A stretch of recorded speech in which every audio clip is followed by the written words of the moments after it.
심는다.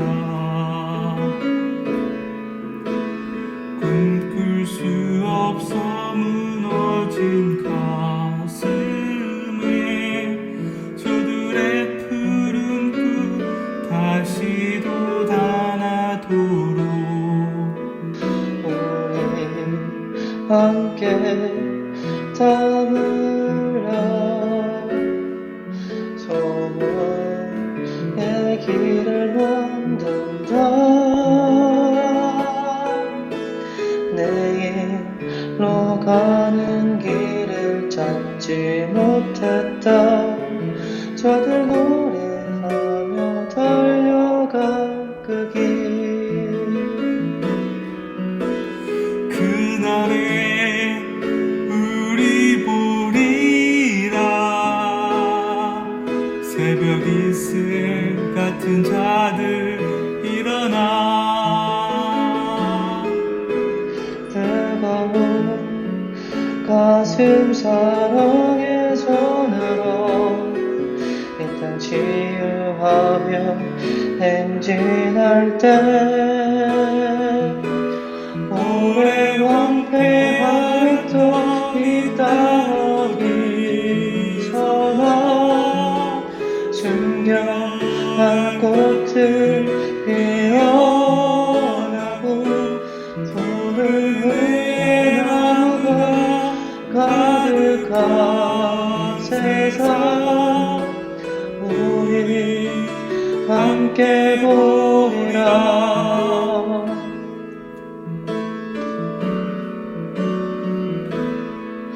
우리 오늘 눈물로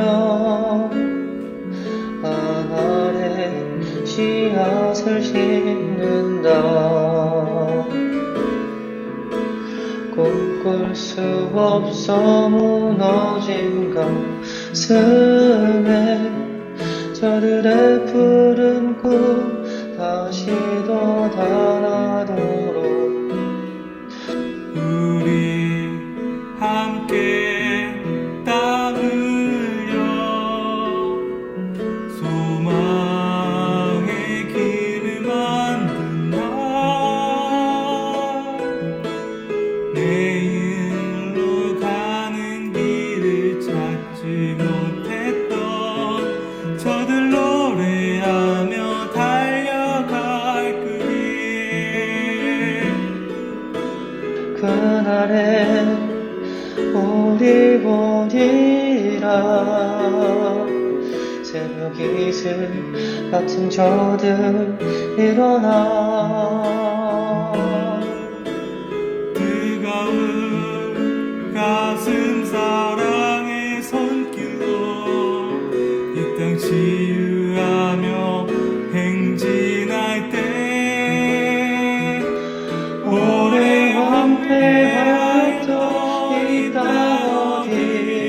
어디서나 순결한 꽃들 피어나고 푸른 후에 나무가 가득한 세상 우리 함께 보리라.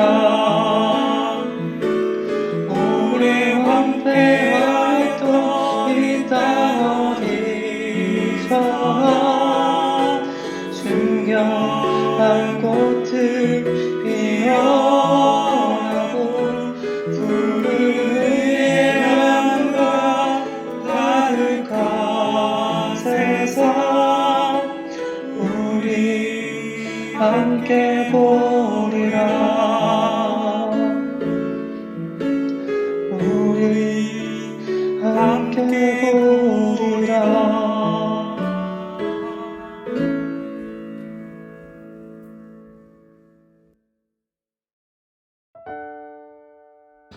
하나님 감사합니다. 은혜의 새날을 우리에게 허락하여 주시고 또 주님을 사모하는 심령으로 인도하사 이 예배 나와서 또 기도케 하시니 감사합니다. 하나님, 우리의 이 찬양의 가사처럼 오늘 우리가 한 알의 씨앗을 심습니다. 하나님 주님의 말씀에 따라서 순종하며 땀을 흘리며 소망의 길을 만들려고 합니다. 이 모든 여정 중에 하나님께서 앞서가 주시기를 간절히 원합니다. 어느 청년이 어제 물어보더군요. 주님 앞에 우리가 한 걸음씩 다 인도를 받고 있는 것이 맞겠죠. 청년들이 오히려 더 의문도 많고 때로는 더욱더 고민도 많고 때로는 더 두려움도 많은 것을 느낄 때도 있습니다.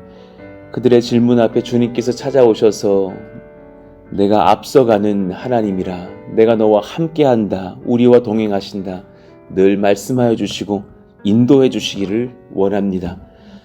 다양한 성향의 사람들이 모여 있지만 하나님의 은혜를 받고 섬에는 우리가 한결같기를 원하며 앞서가시는 주님 여호와 이레의 주님을 경험하기에는 우리 가운데 하나님 한 사람도 나고자가 없고 도마와 같은 의심 많은 자들이 없기를 원합니다.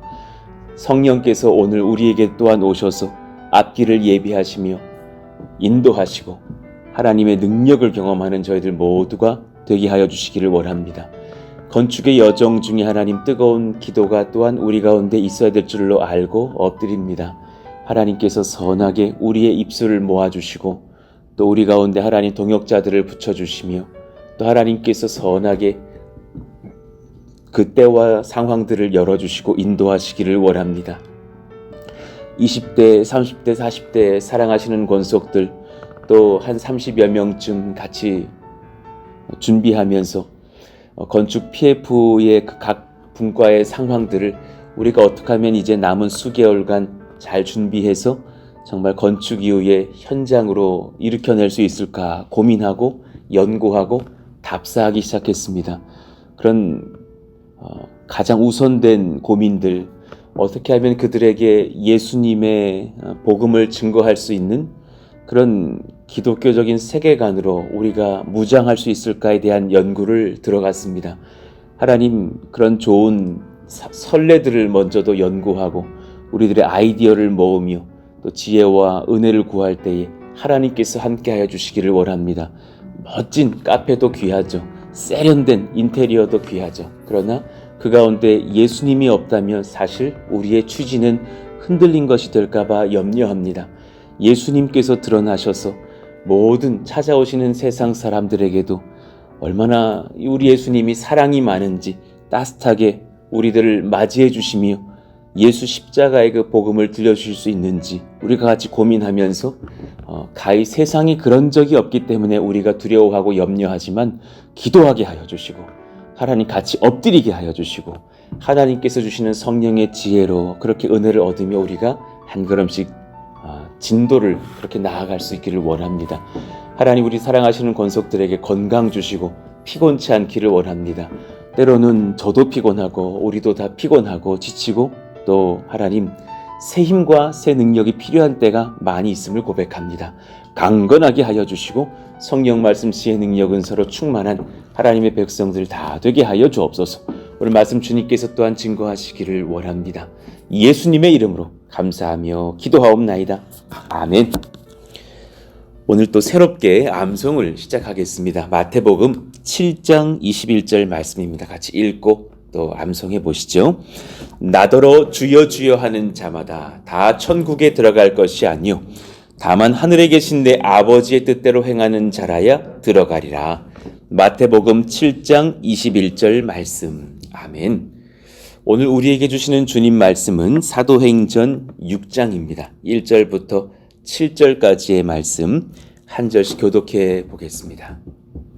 그때 제자가 더 많아졌는데 헬라파 유대인들이 자기의 가부들이 매일의 구제에 빠짐으로 히브리파 사람을 원망하니 12사도가 모든 제자를 불러 이르되 우리가 하나님의 말씀을 제쳐놓고 접대를 일삼는 것이 마땅하지 아니하니 형제들아 너희 가운데서 성령과 지혜가 충만하여 칭찬받는 사람 7을 택하라.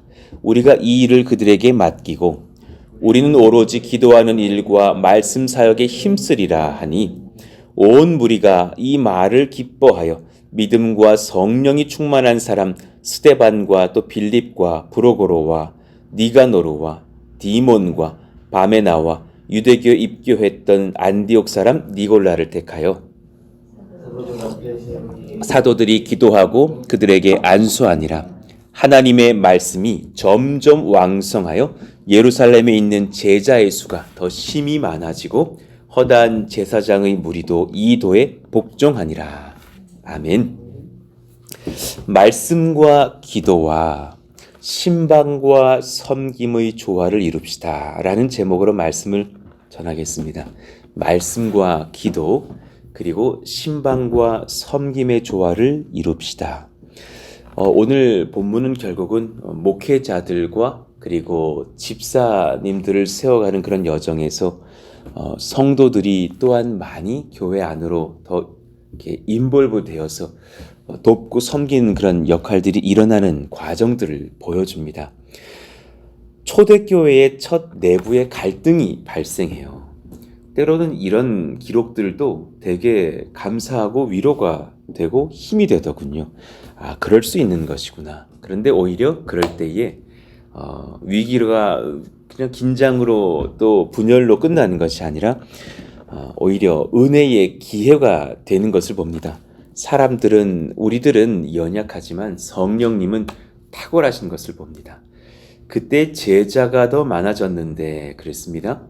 주님의 12 제자였다면 이제 주님께서 그렇게 승천하시기 직전까지는 500여 형제들로 불어났다 기록되어 있었다가 그렇게 배우는 자, 생도들이라고 기록된 그런 제자들, 주님을 배우려고 말씀을 사모하고 함께하는 그런 신앙의 무리들이 더 많아졌다고. 신학자 렌스키에 의하면 최소 2만에서 2만 5천 명이 늘어났을 것이다. 저는 훨씬 더 됐을 거라고 봅니다. 베드로의 2번의 설교로 이거보다 더 많아졌을걸요? 이수보다는 더 많아졌을 것 같아요.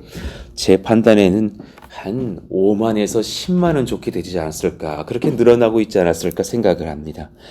불과 1, 2년이라는 짧은 기간에 이렇게 성도의 수가 증가하고 있었다라는 사실, 가히 폭발적으로 늘어나고 있다는 것을 봅니다. 그리고 그때 곳곳에서 많은 그런 제자들이 또 전도에 열심이었을 것을 봤을 때 이 은혜가 강력했을 거라고 생각이 됩니다.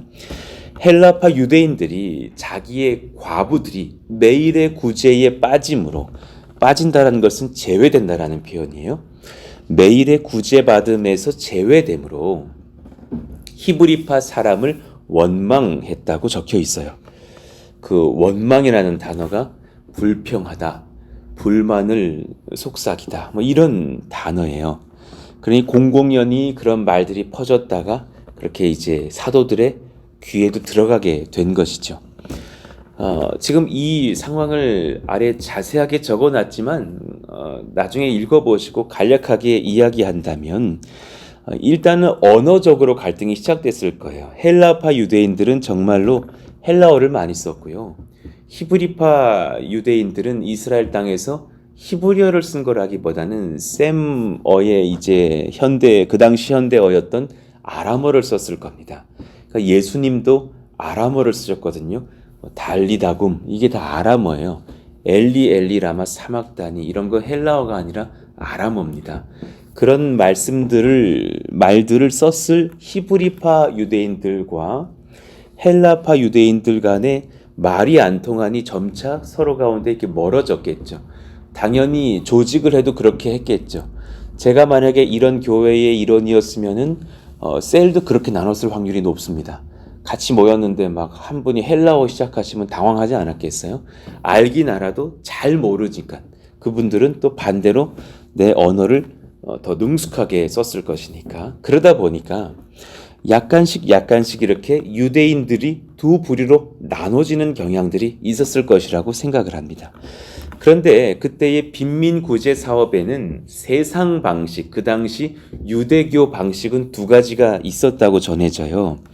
일정한 지역 내에 극빈한 사람들에게 금요일이 되면 안식일 전날이니까요. 14끼에 해당하는 돈을 지급했다. 그리고 그 다음 주 또 안식일에 그렇게 또 섬기는 거죠. 그러니까 못해도 하루에 2끼 정도는 먹어라 라고 지급을 했던 거예요. 그리고 가끔씩 방랑하는 낯선 빈민들이 있으면 그렇게 일시적으로 음식을 그 자리에서 나눠주곤 했답니다. 이것이 당시 유대교의 빈민구제 사업이었다면 이미 기독교인들은 여기서 배제되어 있습니다. 그 사람들은 이미 유대인들에게서는 굉장히 낯선 사람들, 어찌 보면은 신앙을 버린 자들처럼 여겨졌기 때문에 예수님 믿는 사람들은 예수님 믿는 교회 자체 안에서 구제를 받아야 됐을 것입니다. 그때에 여기 적혀있는 그 한 단어요. 매일의 구제라 그랬어요.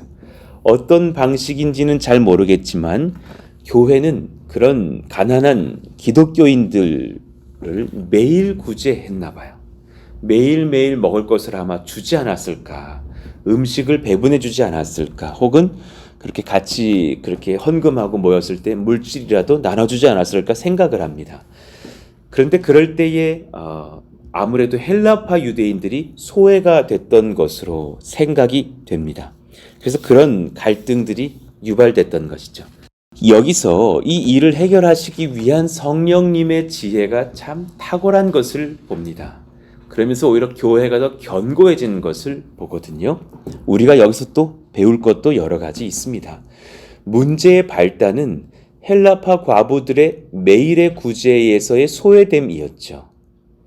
그럼 우리들은 보통 그것만 빨리 해결하면 될 것이라고 생각할 수 있지만 그 내면을 보면 이 일들의 주체자가 사도들이었을 것으로 생각이 됩니다. 그러니 매일 말씀 전하랴, 복음 전도 나가랴, 기도 시간 지키랴, 또 매일의 구제 시간 섬기랴, 아마 정말 정신이 없었을 거예요. 그러니 제가 봐도 안 봐도 본 것처럼 이리저리 뭐가 좀 새지 않았을까, 소위 이렇게 누수의 현상, 사역의 누수의 현상이 있지 않았을까 생각이 들어요. 그때 성령의 지도를 받은 사도들은 그것을 다 손에 쥐려고 하지 않고 봉사와 섬김을 성도들 중 성령의 사람들에게 맡기려고 합니다. 아무에게나 다 주진 않았습니다. 물질과 돈이 오가는 일이었기 때문에 신실한 사람들을 세워야 했겠죠. 그러나 그 나눠줘야 한다라는 그 지도는 성령께 받은 것이 분명하고 참 은혜입니다. 성령께서 이 일을 풀어가실 때 핵심 이유를 밝히실 때 그래야 헬라파 유대인들의 과부들이 제외되지 않기 때문이라 라고 말씀하시지 않고 오히려 하나님의 말씀의 공급, 예배의 은혜가 충만한 것을 지켜가야 할 것으로 말씀하십니다. 그러니까 오히려 주님께서 이 본질의 문제를 정확하게 보게 하시는 거예요. 12사도가 모든 제자를 불러 이르되 우리가 하나님의 말씀을 제쳐놓고 접대를 일삼는 것이 마땅하지 아니하니 그랬습니다. 그러니 오늘 본질은 다시금 말씀으로 우리가 집중하련다, 기도에 집중하련다 말씀을 그렇게 했던 거예요. 제가 목회자로서 이때의 정황을 보았을 때 행정과 섬김에서도 구멍이 났겠지만 분명히 예배의 말씀의 은혜라든가 또 사도들의 기도의 시간 확보라든가 이런 것에도 부족함이 드러날 수 있다고 봅니다. 그러니 예배의 은혜가 사라졌을 때에 교회가 불평이 올라왔을 수도 있겠다고 여겨집니다. 물론 확실한 것은 주님만이 아시겠지만 충분히 그럴 가능성이 있습니다. 제가 토요 새벽 기도회를 과감하게 내려놨던 것이 바로 그것이었습니다. 막 이렇게 누적이 되고 나니까는 주일 준비할 수 있는 시간이 토요일 하루밖에 없으니까 너무 막 이렇게 지치고 능률이 안 오르는 거예요.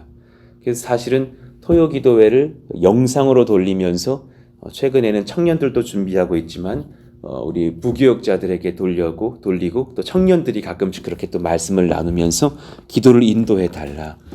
초기에 개척을 준비함에 있어서 그런 부분에 되게 좀 압박감이 있었던 것이 사실이에요. 왜냐하면 어떤 두 분이 결국은 오시지 않았는데 토요일 새벽 기도회 하실 겁니까? 하면 가겠습니다. 그러시는 거예요. 되게 부담되더라고요. 그래서 해야죠. 그리고 들어갔던 거예요. 근데 맞고 기도한 것도 옳은데 제 혼자 다 감당하려니 그때 막 뭐 이렇게 할 일도 많고 우리의 조직이 견고해지지 않았을 때 너무 많은 거예요, 할 일이. 그래서 가끔 이거 조금 더 지나가다가는 이렇게 번아웃이 오겠다라는 생각이 들었던 거예요. 그런 말씀의 상황, 기도의 상황, 섬김의 상황, 봉사의 상황을 이제 12사도들도 깨닫고서 분할해 가기 시작합니다. 이것이 참 복인 거예요. 그러니까 본인들이 뭘 붙잡아야 될 것인지를 확인했어요. 우리는 말씀과 기도에 전념하겠다라는 것을 결심하는 거예요. 우리가 말씀과 기도에 힘쓰는 사역, 또 4절도 그랬죠. 우리는 오로지 기도하는 일과 말씀 사역에 힘쓰리라 그랬거든요. 예수님께서 그리하셨어요. 저도 본이 되신 주님 닮아서 그렇게 사역하는 목회자 되기를 원해요. 주님이 가장 귀히 삼으셨던 사역 두 가지는 말씀과 기도였어요. 예수님께서 사도들에게도 그렇게 말씀하라고 증거하라고 힘을 주시고 소명 주셨어요. 그러니까 마가복음 16장 같은 부분을 보시면 주님께서도 너희는 온 천하에 다니며 만민에게 복음을 전파하라 하셨어요. 그리고 또한 무시로 그렇게 주님이 기도하시는 것을 보여주셨어요. 마태복음 6장 6절 너는 기도할 때에 내 골방에 들어가 문을 닫고 은밀한 중에 계신 내 아버지께 기도하라. 말씀으로도 알려주시면서 본인 또한 새벽 미명에 산에 올라가 기도하셨죠. 누가복음 18장 1절 예수께서 그들에게 항상 기도하고 낙심하지 말아야 할 것을 비유로 말씀하여 그러시면서 기도를 가르쳐 주셨어요. 그러니까 항상 이 두 가지 조화가 특히나 목회자들에게 필요해요. 기도할 수 있는 것과 말씀을 전할 수 있는 은혜의 시간들을 확보하는 것. 특히나 이제 성경에 적혀 있는 기도라는 그 단어에는 기도회라라는 의미도 담겨 있어요. 결국은 그 기도의 시간이라고 하는 것은 공동의 기도 모임이 있는 예배로도 의미가 사용되고 확대되어 가는 것을 봅니다. 그러니 기도하는 목회자와 기도하는 성도들이 있는 교회라면 그리고 또 말씀을 증거할 수 있는 목회자의 그런 은혜가 흘러갈 수 있다면 당연히 함께 모여 기도하는 모임도 자주 있을 것이고 그 은혜가 뜨거웠을 것이죠. 그러면서 제가 한 가지 또 깨닫는 것이 있다면 목회자의 말씀이 주 안에서 탁월해지려면 반드시 신방이 있어야 된다는 것을 깨달아요. 그래야 그 말씀이 현장을 살아가는 성도의 마음을 찔러 쪼갤 수 있는 현장감을 얻어요. 반드시 그렇다라는 것을 제가 많이 배웠어요. 그러니 목회자에게 사실은 그런 시간들이 배려가 돼야 돼요. 말씀 준비할 수 있는 시간, 기도할 수 있는 시간, 또 신방할 수 있는 시간들이요. 그들이 많은 행정으로 사실 바쁠 필요가 나는 없다라고 보아지는 지점이 있는 거예요. 여러분 그거 아셔요? 예수님께서 말씀 전하시다, 기도하시다라는 표현 외에 제일 많이 등장하는 단어는 예수님이 누구와 만나셨다라는 단어예요. 그러니까 참 주님이 목회 제대로 보여주셨구나라는 생각이 들어요. 마태복음 8장 28절이요. 어디나도 너무나 많이 표현되어 있는데요. 귀신 들린 자 둘이 무덤 사이에서 나와 예수를 만나니 사실은 예수님이 먼저 지금 가셨다라는 동사가 앞서잖아요. 가셔서 귀신 들린 사람들을 만나신 거예요. 다른 본문에는 막 거라사 광인이라고 적혀 있고요. 그들을 치료하시고 바꾸시는데 주님께서 찾아가셔서 만나고 돌아오셔요. 요한복음 1장 43절 이튿날 예수께서 갈릴리로 나가려 하시다가 빌립을 만나 이르시되 빌립이 찾아온 것도 될 수 있지만 또한 빌립을 인격적으로 만나주신 주님의 그 적극적인 열려있는 태도도 기록되어 있다고 봐요. 나를 따르라. 그러면서 제자들을 이렇게 초대하셨죠. 성도를 살피지 않고 만나지 않는 사역자의 설교는 결국 차갑게 변할 거예요. 심장에 다가오지 않는 설교가 된다거나 호통치는 설교가 된다거나 그런 목사님들 종종 있잖아요. 이번 주도 혼나고 왔어. 이런 설교요. 그렇게 성도들이 죄가 많은지 맨날 혼내시는 목사님. 다 틀렸다 그러고 자기만 옳다 그러고 그러면 하늘로 승천해 올라가시지. 자꾸 혼내시는 목사님들. 그거 보면 사실은 신방이 없는 경우가 많이 있어요. 온 교회가 이것을 분명히 해 주어야 돼요. 여러분, 저는 지금 충분히 확보되어 있지만은 우리 이제 부교육자들이라든가 교세가 커진다고 가정해 봤을 때도 미리 지금 제가 말씀을 드리는 거예요. 목회자, 목사의 우선순위는 여러분 말씀과 기도예요. 그리고 신방이에요. 이것을 배려해 주셔야 돼요. 근데 이제 한번 봅시다. 그래 제가 저를 잠깐 한번 봐보세요. 이쪽에 제 왼손에 말씀과 기도가 있고 목사의 이쪽에 신방이 있다 칩시다. 우선순위는 말씀과 기도예요. 이것이 담보되면서 신방이 있어야지 신방만 하면서 말씀 준비할 시간이 없으면 그것은 헛된 것이라고 저는 봐요. 제가 아래를 좀 적어놨어요. 어떤 대형교회를 보니까 성도들은 참 좋아하는 담임 목사님이 계셔서 전국적으로 유명한 교회예요. 그런데 그 부교역자들은 제 친구들도 많이 가 계시고 동역자들도 계신데 시름시름 앓는 것을 봐요. 신방의 노예로 되어 있는 것을 봐요. 그래서 그 교회는 아침부터 저녁까지 목회자들이 온 성도들 신방하느라고 보통 하루에 몇 건을 신방하고 그리고 신방 기록을 남기지 않으면 퇴근이 되지 않는 교회도 봤었어요. 그리고 대부분 그 교회는 담임 목사님이 강단을 지켜요. 부교역자들이 엄청난 행정을 감당해요. 이럴 때 어떤 일이 일어나냐면 여러분 경험하셨을 거예요. 성도들은 소비자적인 모습이 되어가요. 목사 의존적인 우리 교구 부목사님이 하셔야 될 일인데 하면서 다들 뒤로 빠지는 경향을 좀 보여줘요. 좀 느껴보신 적이 있을 거예요. 목사가 그럴 때 오히려 존경을 받기보다는 평가적이 돼요. 야, 그 교구 목사님 그렇게 잘하신댄다. 야, 우리 교구는 왜 이런 분이 오셔가지고 그러냐. 막 이러면서 막 비판이 일어나기도 해요. 그래서 사실은 본인들이 해야 될 일을 부목사님들에게 다 맡기면서 좀 변해가는 모습들을 봐요. 그 목사님들이 저에게 전화를 하시면서 와, 내가 이번 주에 오랜만에 설교를 맡았는데 설교 준비를 3분 했다는 거예요. 들어봤어요. 설교 준비하는 시간이 3분이었대요. 차에서 이동하다가 준비를 했대요. 집사님 잠깐만 운전해 주세요. 그러면서 시간이 없어서 신방에 쫓기다가 오늘도 막 20건을 쳐야 되기 때문에 잠깐 설교 준비를 하고 수요 강단에 올랐다라는 거예요. 너무 심각하다. 신방만 하다가 그러다가 담임 목사로 부임을 하시는 목사님을 만난 평생 신방만 하다가 그분이 어쩌다가 담임 목사님이 되신 거예요. 그런 성도들은 또 당황해요. 설교가 너무 약하다는 거예요. 그분이 설교를 해본 적이 없으니. 목회자는 풍성한 말씀 준비의 시간이 있어야 되고 기도의 시간이 확보되고 연구해야 돼요. 그리고 심지어 그렇게 말씀 가운데 기도하다가 또 신방의 부름을 받고서 나아가서 성도들과 만나면서 그들의 눈물의 이야기를 듣다가 설교가 풍성해져요. 설교가 내가 탁상공론이었구나. 우리 저 권사님이 내 설교에 답을 주시네. 그러면서 그분과 함께 울고 돌아오면서 말씀이 풍성해지는 것을 많이 봐요. 그러니 제 경험상 제게 가장 이상적인 것이 있다면 주말에는 오히려 신방할 수 있는 것이 훨씬 복돼요. 주중에 말씀을 오히려 좀 준비해 놓고 목금에는 좀 이렇게 끝내놨다가 주말에는 성도님들도 좀 만나고 청년들도 만나고 그들의 애환들을 듣고 기도해 주다가 제 설교에 결론이 난다니까요. 그런 것을 많이 봐요. 사실 안산 동산교회 제가 있다 왔지만 그 교회에서 감사했던 건 뭐냐면 부목회자들께서 사실은 부목사들의 천국이라 불리는 교회예요. 왜냐하면 강단을 내어주세요. 그러니까는 참 그런 담임 목사님, 원로 목사님들의 그런 생각들이 참 저는 귀하다고 봐요. 주일에 항상 담임 목사님이 한 교회당이 2개거든요. 안산 동산교 있는 예배당과 사동 쪽에 이제 예배당이 있다면 한 주씩 이렇게 담임 목사님이 격주로 돌아가신단 말이에요. 그러면 반대쪽은 꼭 부목사님들이 이렇게 설교를 하게 하셨어요.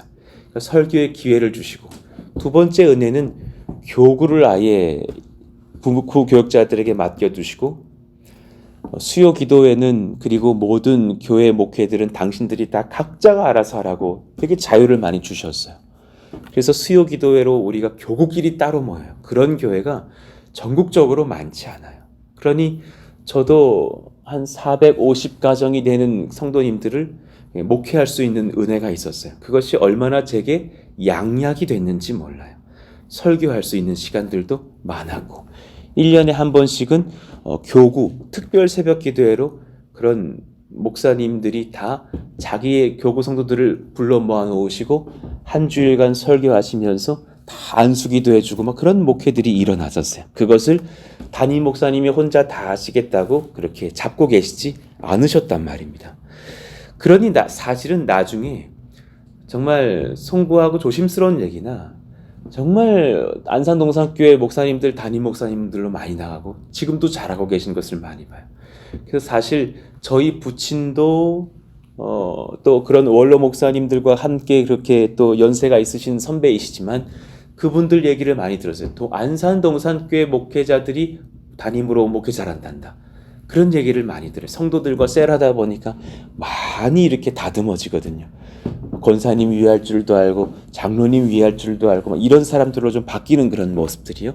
그렇게 막 행정만 하다가 높은 어떤 그런 고집을 가지고서 담임 목사로 부름받지 않으니까 이렇게 다듬어지니까 그런 교회의 현장들이 있었으면 좋겠다라는 생각이 제 마음에 있고 또 특히나 저는 앞으로 소망한다면 성도들도 마찬가지시고 목회자들도 같이 모여서 성경 연구할 수 있는 그런 좀 사실 도서관이 좀 확보되면 좋겠다는 생각을 많이 해요.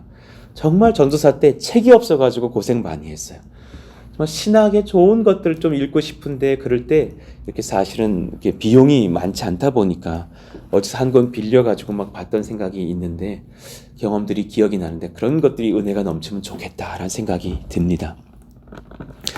이런 이제 일들을 위해서 반대쪽에서는 성령께서 섬기는 자들인 집사님들을 세워주셔요. 이 은혜가 감사해요. 이 집사라는 표현은 오늘 본문에 등장하지 않고요. 처음으로는 사도행전 21장 8절에 등장합니다. 이튿날 떠나 가이사랴에 이르러 오늘 현장에서 뽑는 7 집사 중 하나인 전도자 빌립의 집에 들어가서 머무느니라 이렇게 나오면서 그들이 집사셨구나라고 알게 돼요. 거기에 이제 디아코노스라고 적혀 있습니다. 그러니까는 영어의 그 디콘의 어원이 됐죠.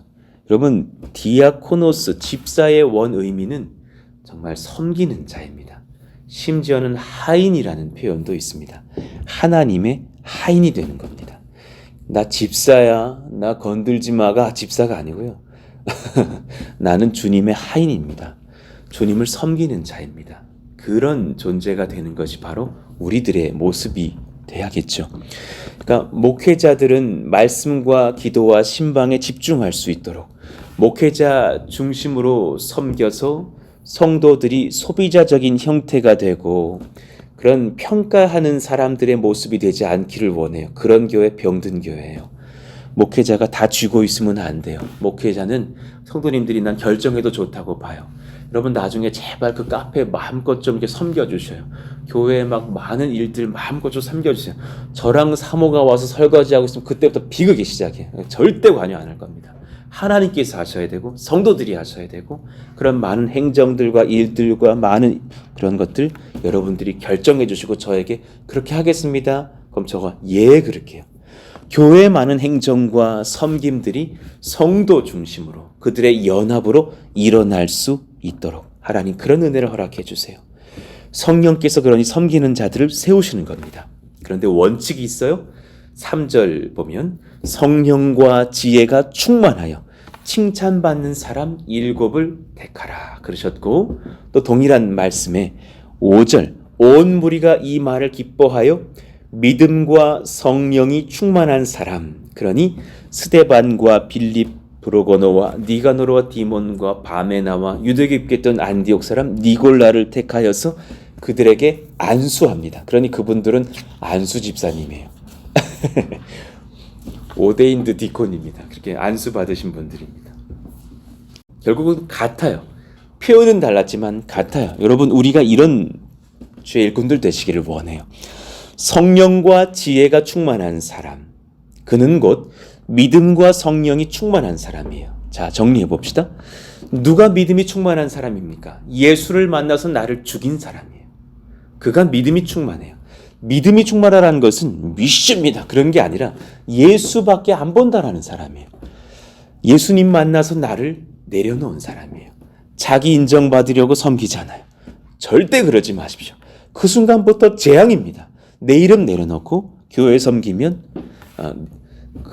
내 이름을 내려고 교회를 섬기면 그 교회는 병들고 내 이름을 내려놓고 섬기게 될 줄로 알아요. 그러니 하나님 다시금 우리 가운데 마음이 다잡히기를 원해요. 끝까지 겸손합시다. 끝까지 내가 비워지는 인생 되기를 원하고 예수님이 세워지시는 인생 되기를 원해요. 그러면서 두 번째 특징, 성령에 충만한 사람, 그에게는 지혜가 넘쳐요. 성령께서 지도해 주셔야 겸손하면서도 분별이 있어서 능동적인 사람이 돼요. 이들이 지혜롭고 분별하고 주님 지도를 받고 겸손히 적극적으로 행동을 합니다. 이들은 시켜야만 하지 않아요. 스스로 행동하십니다. 성령의 지도를 받고 그렇게 같이 역사하시는 공동체를 이끌어냅니다. 서로 간에 소통합니다. 아름다운 연합사역 만들어냅니다. 제가 어제 사실은 그 찬양 음원을 올려드리면서 사실 저 그날 전날 밤에 교회 막 이렇게 좀 장보고 와서 이렇게 막 이렇게 하면서 한 밤 11시까지인가 한 20번을 들으면서 막 눈물이 나는 거예요. 왜 눈물이 났냐면 물론 첫 번째 이유, 노래들을 잘하시더라고요. 우리 교회 참 이렇게 귀한 은사자들이 많거든요. 두 번째는 뭐냐면 제가 전혀 시킨 적이 없어요. 전혀 부탁드린 적이 없어요. 한 번 좀 해주십사 이런 적이 없단 말이에요. 그런데 그렇게 같이 연합하고 같이 힘을 내서 이렇게 각자가 다 이렇게 독창을 불러서 보내주신 거예요. 그리고 이렇게 또 합쳐놨더니 그런 은혜의 찬송이 되는 걸 보면서 그냥 그게 너무 감동인 거야. 알아서들 너무너무 연합을 잘하시고 이렇게 역사들이 일어나는구나. 그러니까 서로 간에 소통하면서 아름다운 연합사역이 일어나는 그런 은혜의 조직들이요. 그러니까 제가 사실은 받을 수 없는 말이 뭐냐면 누가 그러셨잖아요. 목사님 혼자 다 하지 마시고 시키세요. 아니요. 알아서 하세요. 뭘 시킵니까? 그게 목사 입장에서 못할 말이라니까요. 와서 청소하세요. 이거 못한다니까요. 알아서 하시라니까요. 그것이 진짜 아름다운 교회예요. 스스로 일으켜내셔야 돼요. 우리 3분, 4분 모여서 요구합시다. 우리 5분 모여서 조구합시다. 그리고 저에게 말씀만 해주세요. 그럼 저 집에서 혼자 훌쩍훌쩍 울면서 감동하고 있겠습니다. 그것이 아름다운 교회예요. 최근 우리 교회 안에서 이런 일들이 너무 일어나서 감사한 거예요. 우리 교회 진짜 행복한 교회구나 막 이러면서 울었다니까요. 자발적인 전도가 막 일어나고 전도를 받고 오신 분이 또 자기 가족을 데려오시고 막 기도가 일어나고 기도하는 동역자들이 세워지고 새벽 찬양, 은혜의 찬양들이 막 일어나고 다음 세대를 돌아보려는 열정의 섬김들이 일어나서 자발적인 장년들이 청년들을 신방하는 일들이 일어나고 있거든요. 헌금에 열심을 내시고 양육에 적극적인 참여가 일어나고 이를 위한 또 섬김들, 젊은 부부들이 뒤에서 지금 양육의 그런 어떤 행정을 맡아주고 계시고 그러다가 한 부부들은 우리가 간식 한번 낼게요 섬기시기도 하고 건축 PF를 위한 준비 헌신들이 막 일어나서 저희 이번에 뭐 어디 갔다 오렵니다. 뭐 답사 갔다 올게요 막 일어나고 자발적인 청소의 역할들도 일어나고 이게 진짜 거짓말 적어놓은 게 아니잖아요. 이거 정말 우리 하나님께서 역사하시는 정말 수많은 디콘들이 일어나시는 교회구나. 너무너무 감사한 거예요. 참 하나님 이 은혜가 지켜지기를 원합니다. 고맙습니다. 감사합니다. 제가 참 많이 감동합니다. 그러면서 여러분 마지막 이러면서도 끝까지 우리 이름은 감추어내시기를 원합니다. 결국 그때에 그 집사님들이 탁월했다라고 기록되지 않고 충분히 탁월했겠지만 7절 말씀에 하나님의 말씀이 점점 왕성하여 예루살렘에 있는 제자의 수가 더 심히 많아지고 허다한 제사장의 무리도 이도에 복종하니라. 여기에 베드로가 설교 잘했다고 적히지 않았고요. 스데반 집사님의 행정이 탁월했다고 빌립과 니가노르가 너무 뭘 잘했다고 이렇게 적혀있지 않고요. 이 한 가지만 적힌 거예요. 하나님 말씀이 왕성하며 수많은 제자들이 주님께 회심하여 돌아왔고 허다한 제사장의 무리들도 심지어 유대교의 수장들도 회심하고 돌아오는 역사. 놀라운 일들이 일어났던 것이죠.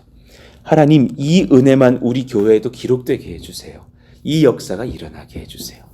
우리는 감추어지고 성령의 역사, 예수님 말씀 역사가 드러나시기를 허다한 사람들, 예상 못한 사람들이 죽게 돌아와서 예배하는 부흥의 역사가 일어나기를 하나님 이런 교회 되도록 기도해 주시기를 원합니다.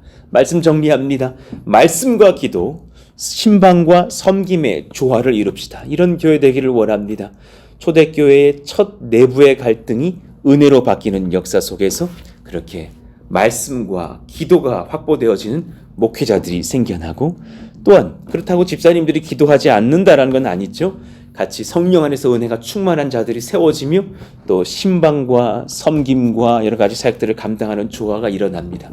이 역사가 우리 교회 안에서도 지속되게 하여 주옵소서. 위에서 기도해 주시기를 원합니다. 오늘 말씀 붙잡고 우리 같이 한번 뜨겁게 기도하기를 원합니다. 특별히 또 양육의 마지막 주가 다가옵니다. 이때 여러분 이런 또 말씀들을 준비하고 있는데, 복음과 교회에 대해서 말씀을 전할 때 그 말씀을 잘 듣고 분연히 일어나는 건강한 교회가 되게 해달라고, 또 교회 건축의 여정들, 그런 옹벽에 대한 승인들이 잘 일어나고, 또 PF가 잘 준비되어서 물질도 확보하여서 이제 공사가 재개되면 비용들이 많이 필요할 것입니다. 하나님 은혜 가운데 역사해 주시고, 일기도 장마도 하나님 선하게 주장하시고 인도해 달라고 같이 주여 부르시고 기도합니다. 주여! 하나님 감사합니다. 하나님의 은혜를 사모하며 엎드립니다. 하나님의 능력을 사모하며 구합니다. 이 시간 주님께서 기름 부어주시기를 원하며 간구합니다. 성령께서 역사해 주시기를 원하며 간구합니다. 하나님, 말씀과 기도 그리고 신방과 섬김의 조화가 일어날 수 있기를 간절히 바라고 기도합니다.